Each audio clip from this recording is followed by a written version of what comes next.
Okay, hey, let's get started. So today is all about the creative practice of variation, which I think boils down to a really simple compositional dictum. Keep something, change something. For me, let's see, one of my hobbies this week has been trying to perfect a French omelet. And this process I don't know if you've ever done it, it involves stirring your eggs. Your eggs are heating slowly on the stove, and you stir them, which normally would make scrambled eggs. But with your other hand, you're also shaking the pan in a circle. So you're constantly you stir it and then you shake it, which spreads out the gooey stuff back into an omelet shape and fills out the pan in a circle. So you're constantly working this stuff and spreading it around as it gets harder and harder and harder until you can't safely stir it anymore because it's not liquid enough that it can fill out the pan when you stir it. So this for me is exactly like creating music, especially in Ableton, where I'm hearing what I'm making over and over again. Because when you start out, it's a really, really liquid situation. But the more I listen over and over to the same things, something about it freezes and hardens in my mind, and it gets harder and harder to imagine alternate possibilities and make new choices and see different places it can go. So there's a critical period towards the beginning where everything's really liquid. And I want to get as much done while my materials are liquid, before I get attached to things, before they get fixed in their relationships with other things. And doing this kind of fast, rapid work in the liquid phase is, that's the variation practice that I want us to do now. It's all about the beginning of process of the project. And it's all about doing things before they get fixed in my mind. When I do a project and I make one loop and I spend forever trying to just perfect that one loop and listen to it a million times, that's usually when I get stuck because it starts to feel frozen. So the answer to this problem is to get good at variation, which is to quickly create many alternate versions of our first ideas. So this is all about having a certain kind of mental attitude. And I think that mental attitude is about working fast, working playfully, being unfussy, not worrying about, not evaluating what we're doing as we're doing it. It's about making quick decisions, following our gut instincts, and saving our judgment. It's a non-judgmental part of the process. You can do plenty of judgment after you do variations. Something that really, really helps me as I'm trying to separate my creation, variation, playful mind from my judgmental, critical, evaluative mind is to set a timer. So we're going to practice that in class today a little bit. And your creative challenge this week involves using a timer to structure your work sessions. So all you do with the timer, set an amount of time that you're going to do, decide what you're going to do in that amount of time, and set it, go, don't think about it. There's a lot of our brain that gets caught up in asking the question is this enough? Have I done enough work? Have I done anything good enough yet that I can stop? Is it time to stop? Just put all that on the timer and say, I'm going to work for 10 minutes, making as many variations as I can. And then after that, I'll evaluate and see which ones I like. So let's look at Ableton here, and I'll walk you through a couple of variation exercises.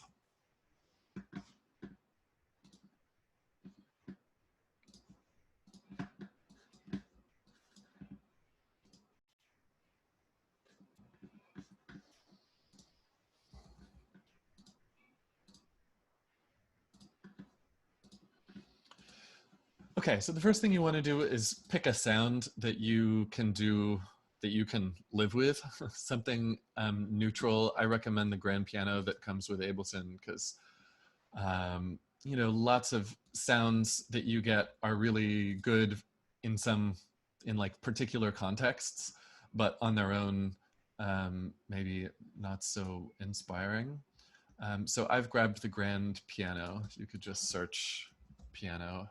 If you don't have that, I don't quite know where I got it. I think it shipped right with Ableton, but if you don't have that, spend a moment now just looking for something neutral that you don't mind listening to alone for a little while.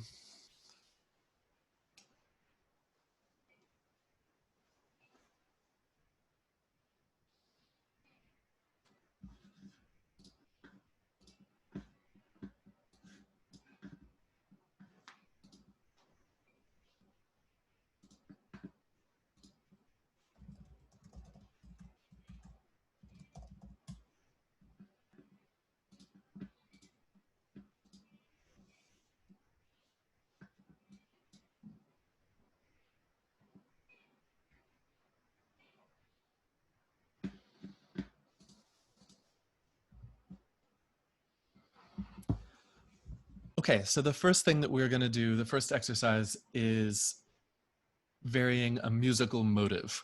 So a musical motive is a short musical idea consisting of pitches and rhythms. So there's actually a great list that I can show you. Oh yeah, make this bigger, great. There's this great list from one of my favorite books about music, which is the Music Primer by Lou Harrison, who's a great California composer of the last century. I took screenshots from, it breaks across 2 pages. It's this beautiful book all in calligraphy of his musical thoughts. And he cites this guy, Adolf Weiss, a student of Schoenberg's. It's been hard for me to find an original source on this, so I like to credit both of them for these ideas. 9 ways of varying a musical motive. Changing the intervals or notes and holding the rhythms. Changing the rhythms and using the same tones or intervals. Simultaneous combinations of changing notes or changing rhythms.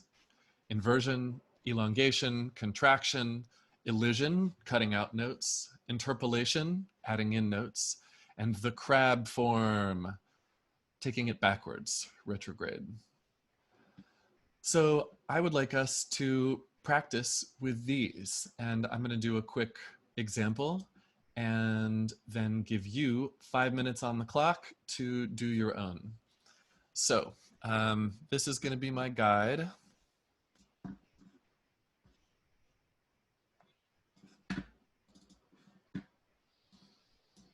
And I'm going to set my own timer and see if I can do it in 5 minutes. And I'll talk as I go to show you what I'm thinking.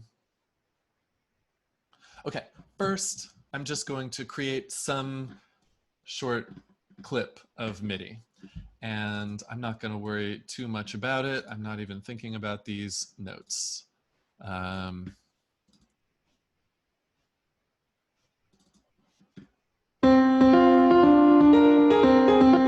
got my delay on. I don't want that. Okay. And I'll turn the volume down for you.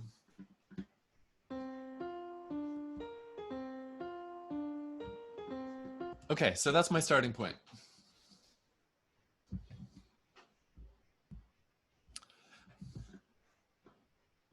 First, changing the intervals and holding the rhythms. So first I'm going to make a duplicate of this, Command D, double click it to open it up, and I'm going to change the notes and hold the rhythms. I'm going to turn off fold so I have all notes possible.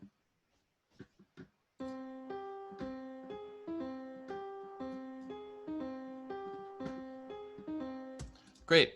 Next up, changing the rhythm and using the same tones or intervals. So I'm going to keep these, Command D to duplicate, open it up, and then, yeah, keep the notes, change the rhythms.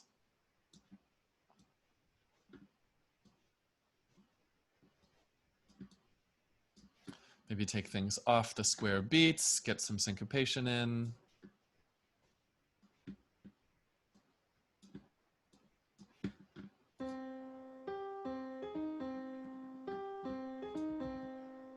Next, simultaneous combination of changing intervals and changing rhythms.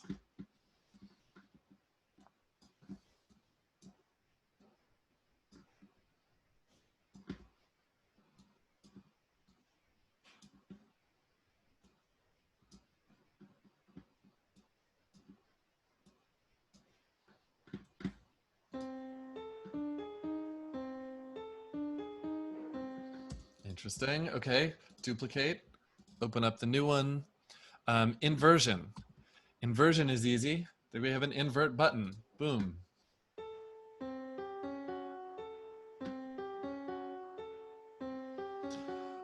Elongation is the next one. And that one is easy as well. I'm going to give myself a wider loop area so I can stretch it out. I'm just turning up my length here to 2 bars. And then I can select all of these and use this warp marker to stretch it all out.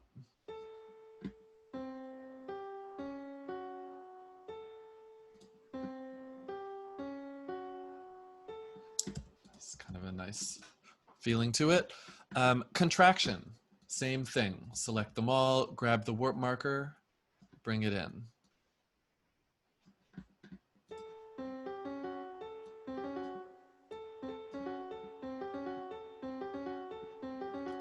And then maybe quantize, bring things to the grid.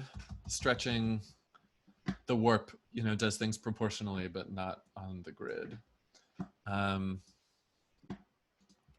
Next up, interpolation of one or more notes. So interpolation is adding notes in between. I'm going to do this and tweak a little bit just to get something that I like a little bit more overall.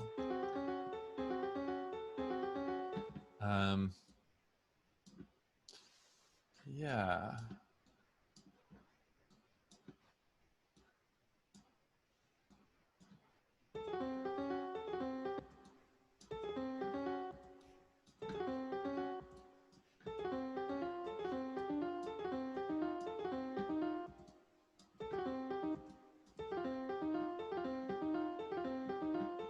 Cool, that's kind of nice. So that's interpolation of notes. Did I do elision? I think I skipped elision. Elision is cutting out notes. So let's cut a couple here.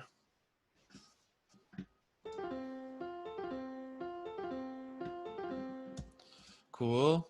And then the last one is the crab. Reverse is our button here.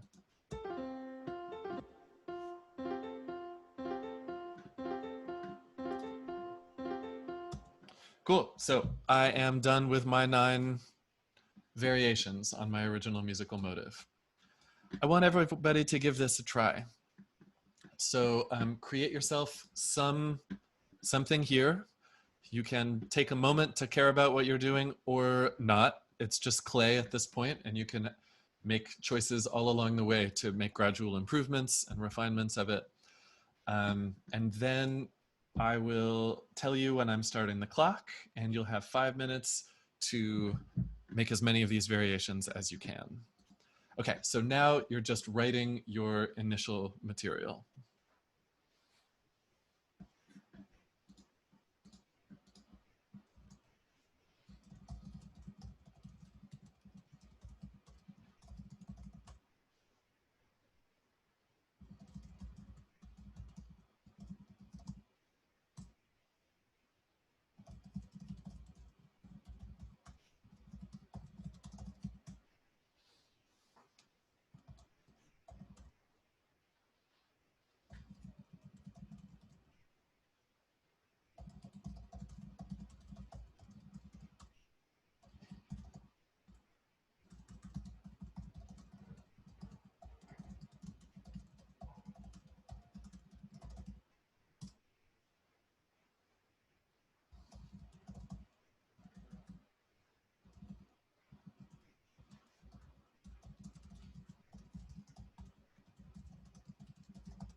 Okay, you have your initial material. I'm going to start the timer in 10 seconds.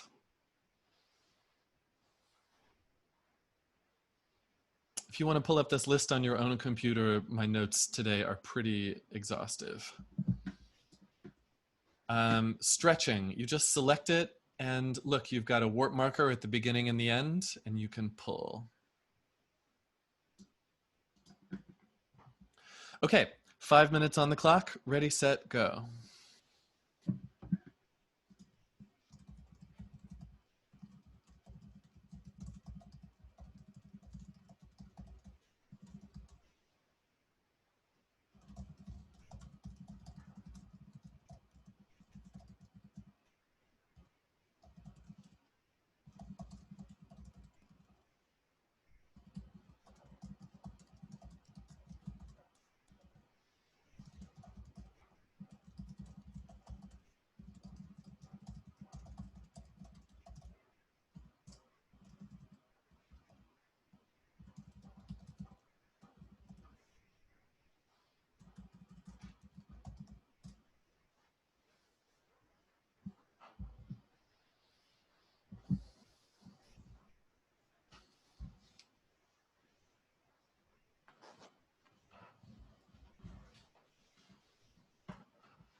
30-second warning.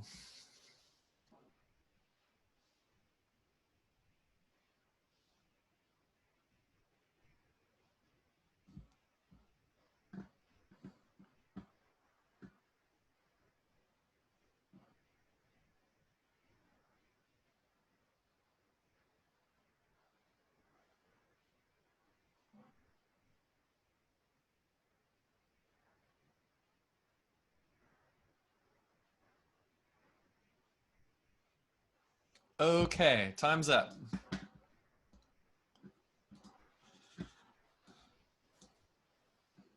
So now let's take a moment and evaluate what we've done. So we've just done creative brain for a few minutes. Now we're going to turn on evaluative brain.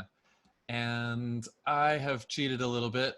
I did this practice before class to get ready, and I just liked what I got a little bit better than what I just did for you, which is usually the case. So I've undone back to there. But I'm going to listen and pick my couple of favorites. I think I'm going to label them and color code them. And I'd like you to do the same.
Okay, you got a couple of favorites?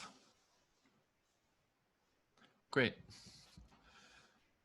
So next I want to talk about the most common transformation of a motive that you're going to get in music and that you're going to use. These are all ways to transform like the structure of a set of notes, but an even more elemental move to do is to move that set of notes to a different part of the scale. So that's called diatonic transposition. Transposition is moving it up or down. Diatonic just means within the set of notes of a scale. So let's take a moment and talk about working with scales in Ableton. And I want to show you a trick that I'm sure other people have thought of, but I've never come across, but I think is super handy. First of all, you can just make it real easy for yourself and go under MIDI effects and do scale and choose one of these guys and put it on your track. The downside of that is that you probably don't learn much about scales as it's happening, and you're going to have wrong notes in your content that then get filtered into being the right notes, and that just means that you don't really have fine-tuned control over things here.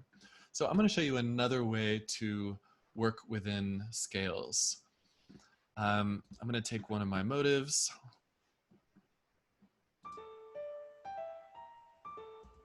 Great.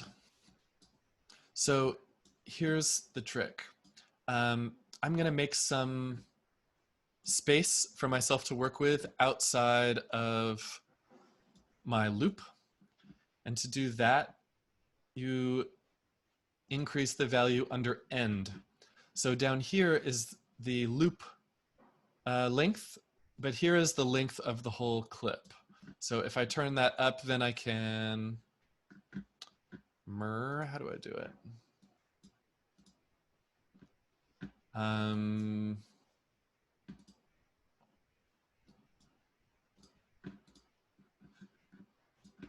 Feeling weirdly boxed in. I'm going to make a note and drag it over. Okay. You can make a note and drag it to the outside and it'll force some extra space on the side. We're just trying to get a little window outside of our loop area to work in. So I'm going to take a note over here. We're basically going to build ourselves a ruler that measures out a scale for us.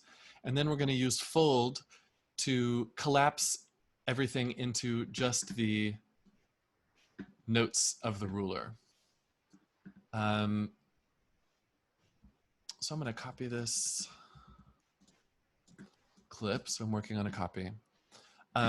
Okay, so here we just need to build ourselves up a scale. And if you don't know anything about scales, it's easy to make a C major scale. You just look here on the left and you see the notes that are the white keys. And so I'm going to copy, I'm going to double click or copy this note onto each one of the white keys. I started on C, so I'm going to stop just before C. And then I have 1 octave of a scale.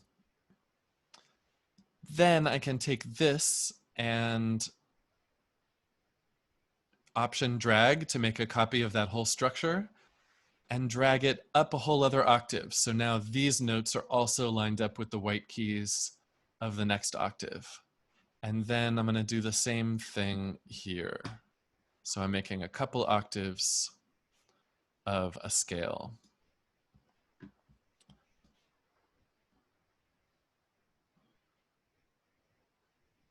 Boom. Okay, so give that a try. If that's tricky for you, feel free to ask me a question or I can show it again.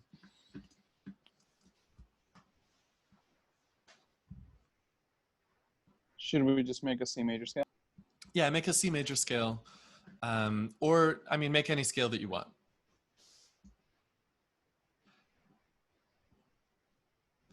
If you want to make any other major scale, you can just make a C major scale and then select all of them and drag them up or down, or you can use the arrow keys up or down. And so if you make a major scale on C and then drag the bottom note down like to G sharp, then you'll have a G sharp major scale, and so on.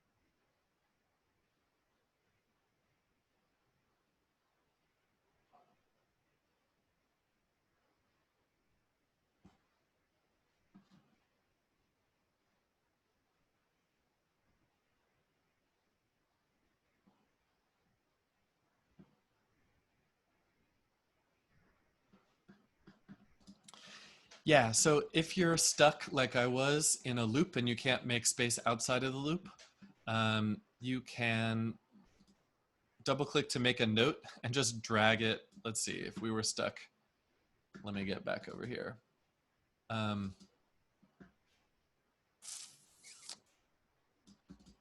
You can make a note and just drag it out and it'll force more space on the right. I suppose you could also, double the loop length and then pull it back. Oh yeah, that's what I should have done at first. Make the loop length larger and then just pull it back to its original length and you'll have more space to work in.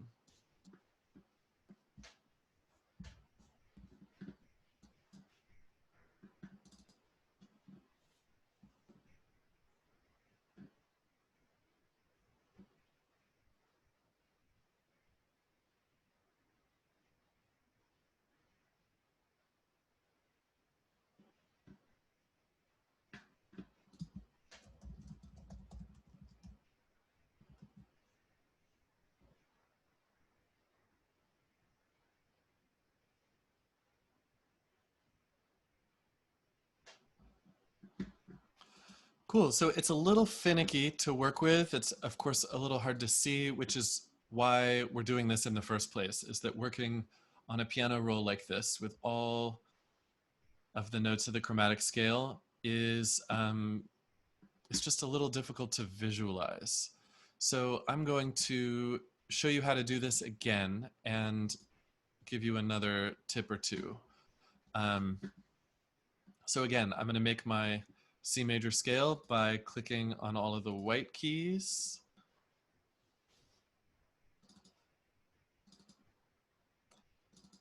And then when I get back up to C, I want to save myself time by just copying that structure.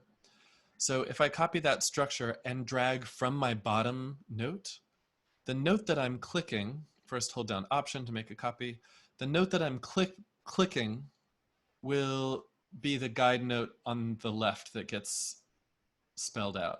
So if I grab my bottom note, my C, I just need to drag it up until I find my next C.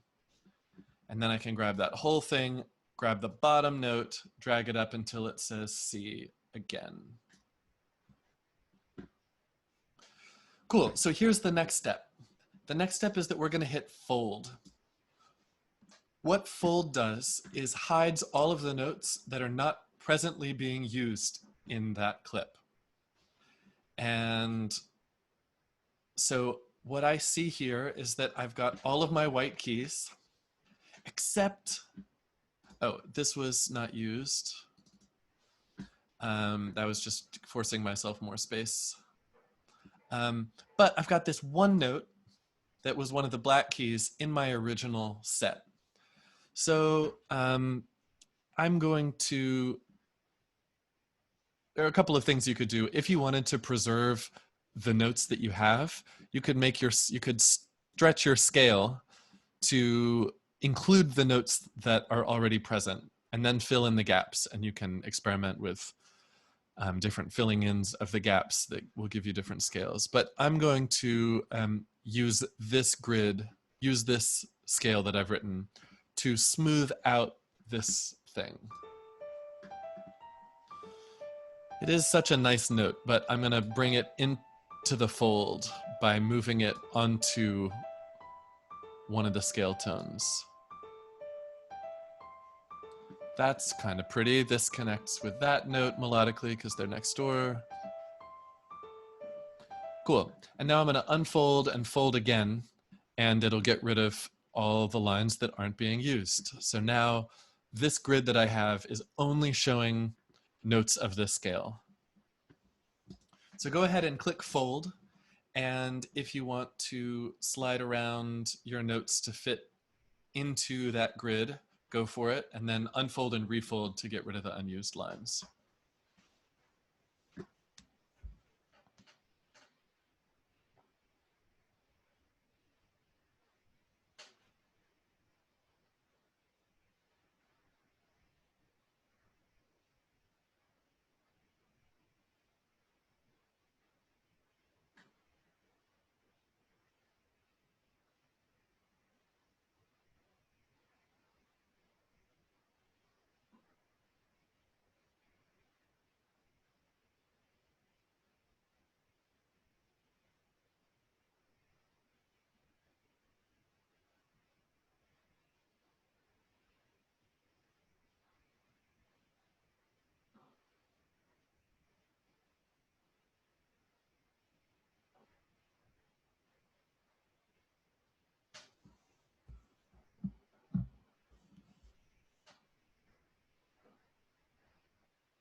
No, just do it on one of your tracks. It would take too long to do on all, and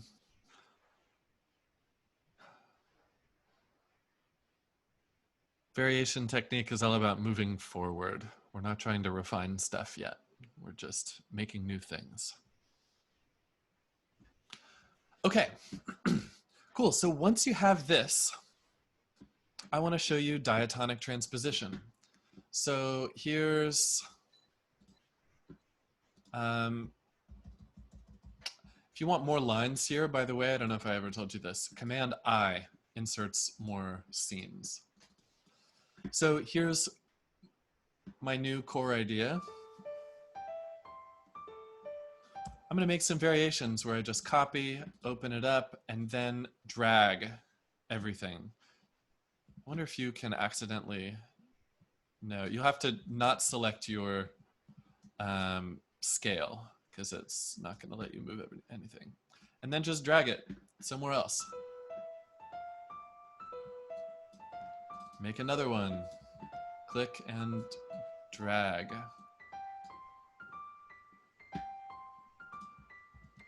Maybe make another one. I want to see if invert is going to stay on this grid. Yeah. Great. Now I'm going to make another one. Bring it down. And now check this. You can do duplicate loop to make a sequence. No, let's do that next. So first, just spend a couple of minutes making new copies of this, selecting the notes, dragging them to different parts of the scale.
Great. So that's diatonic transposition. And I just want to point out that you can also move around different parts of your loop. So if you want to grab just part of it and drag it down, it's also going to sound great. Now that you have this scale here, everything is going to sound great.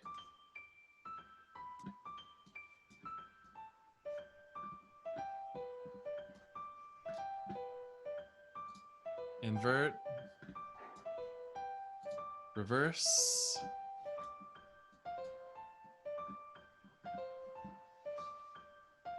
So this is, let's see, I think of it as playing with blocks, right?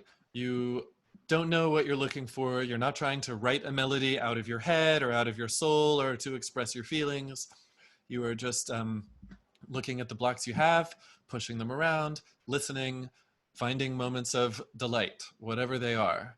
And you can just keep pushing, keep making variations, delete the ones that you don't like, label the ones that you do like, and you're going to get yourself, no matter where you started, just iterating like this, you're going to get yourself to some material that you're excited about. And so that is cause for optimism when you are being creative. I think it's always easy to be optimistic when you're being creative if you remember that you have the power to turn anything into anything else, and you're just like one nudge or effect or tweak or transposition or something away from what you have in front of you becoming better. So play with blocks, make things. I want to show you one extension of this diatonic transposition idea that you're going to hear in music all the time once you know to listen for it. So this is called the sequence. And this is when you just do one diatonic transposition and then the same one over and over again. It's easy to make copies with duplicate loop. So I'm going to duplicate loop. It already has the second one selected for me. I'm going to drag it up one. Duplicate loop again. Now I've got 4. I'm going to move number 3 up 1 and number 4 up 1.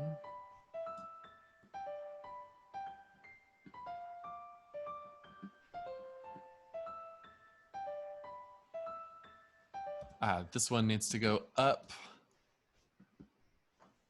You can use the arrow keys to go up 1.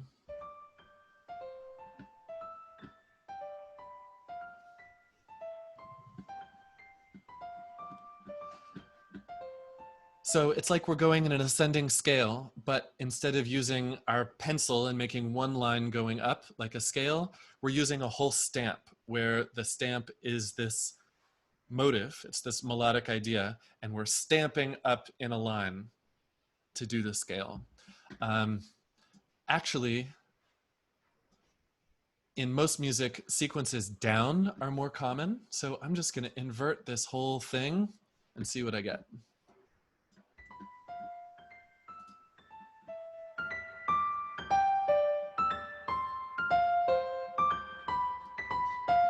Maybe I'll make it legato just by selecting all the notes and stretching them out.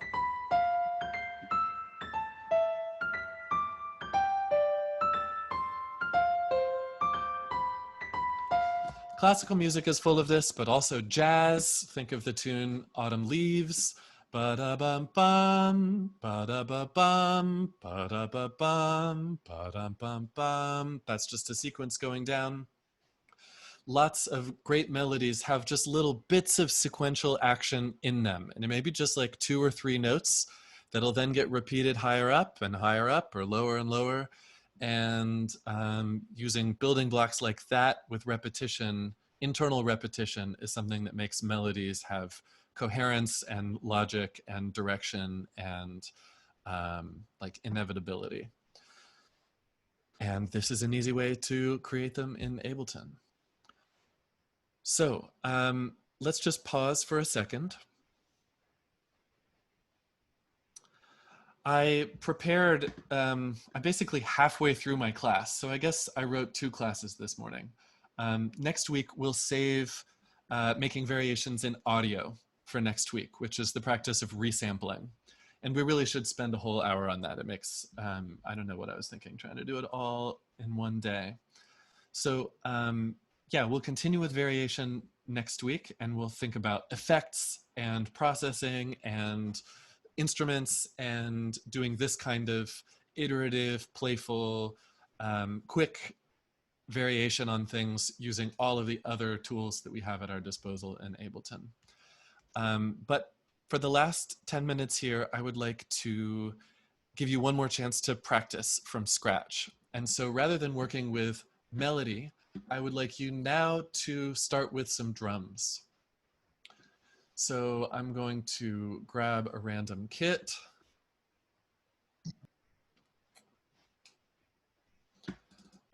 Make myself some starting material. You could do something familiar that you know, like a house beat, 4 kicks on each quarter, hi-hats on the off beats. Or do like I did with my initial thing here and just not worry about it, because this is your raw clay. You're going to make incremental adjustments and changes and improvements, and this is going to turn into something that you like, whatever your starting place. So go ahead and grab a drum track, give yourself something to start with, and then I'm going to set another 10-minute timer, and you can experiment with applying these same kinds of transformations to rhythmic material.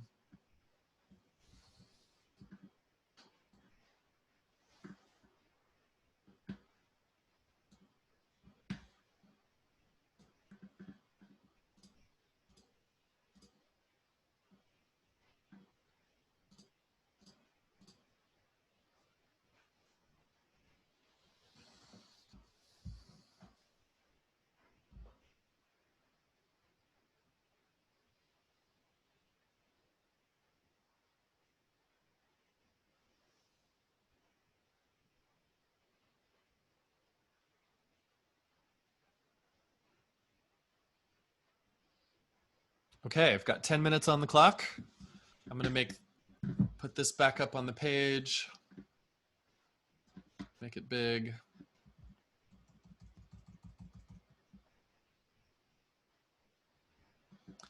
And this will take us right up to 2 o'clock, and I want to let you go on time. So before we start, I just want to say thanks for coming. Love seeing your faces. I'm looking forward to hearing any work that you want to send my way. Feel free to schedule one-on-ones with me. I'm doing free 10-minute sessions. Feel free to book those at your leisure. And as always, I invite your donations if this is useful, helpful for you. Any donation, large or small, is appreciated. And I look forward to seeing you Thursday, where we will talk about compression, which is the next step of mixing. Okay, 10 minutes on the clock. Ready, set, go.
2-minute warning.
Thanks, everybody. I hope that was fun and instructive and something that you want to do as you sit down to work this week. Feel free to go. I've written some instructions for Creative Challenge this week on the notes for the class. But I'll tell you now. So I just want you to structure some work time for yourself like this, where you start with some material, you sit down, you set a timer, you make variations as quick as you can, you complete the amount of time that you commit to do. And you might as well decide at the beginning of the week how many days you want to do that, and see if a commitment like that helps you do it. So I just want you to get practice sitting down, starting with something that's not very inspiring, making a bunch of variations on it, and finding things that you like more. Stick around if you have more questions. Otherwise, see you Thursday.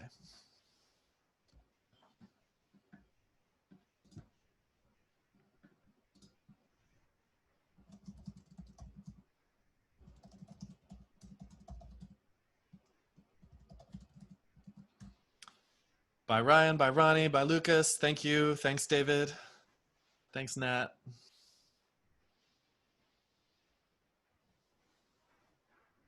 Thanks, John. Yeah, try that timer thing. It's useful.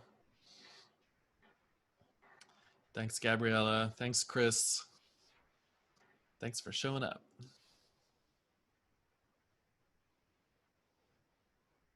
All right. See you Thursday.